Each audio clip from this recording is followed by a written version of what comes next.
We've got the next chapter of George's Marvellous Medicine. It's titled Marvellous Medicine number 3.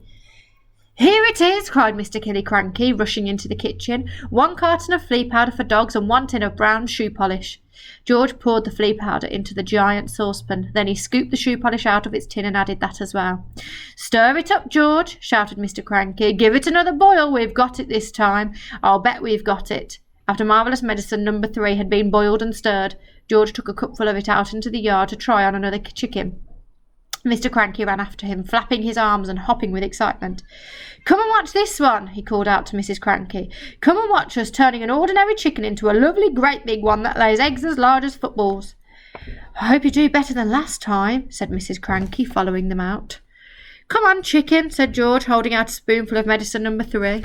Good chicken, chick, chick, chick, chick, chick. Have some of this lovely medicine.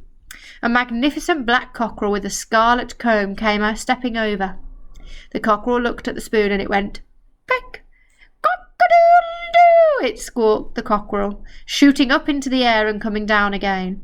Watch him now, cried Mr. Cranky. Watch him grow. Any moment he's going to start getting bigger and bigger. Mr. Killiecranky, Mrs. Cranky and little George stood in the yard staring at the black cockerel. The cockerel stood quite still. It looked as though it had a headache. What's happening to its neck? Mrs. Cranky said. It's getting longer, George said. I'll say it's getting longer, Mrs. Cranky said. Mr. Cranky, for once, said nothing. Last time it was the legs, Mrs. Cranky said. Now it's the neck. Who wants a chicken with a long neck? You can't eat a chicken's neck. It was an extraordinary sight. The cockerel's body hadn't grown at all, but the neck was now about 6 feet long. All right, George, Mr. Cranky said. What else have you forgotten? I don't know, George said.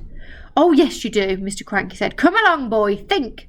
There's probably just one vital thing missing, and you've got to remember it. I put in some engine oil from the garage, George said. Did you have that on your list? Eureka! Cried Mr. Cranky. That's the answer. How much did you put in? 1/2 pint, George said. Mr. Cranky ran to the garage and found another 1/2 pint of oil. And some antifreeze, George called after him. I sloshed in a bit of antifreeze. Now that's really dangerous. You shouldn't ever, ever have anything like that in your bodies. It's not good for you.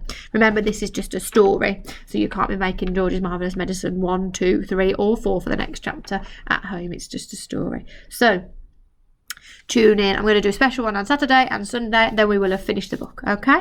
So enjoy.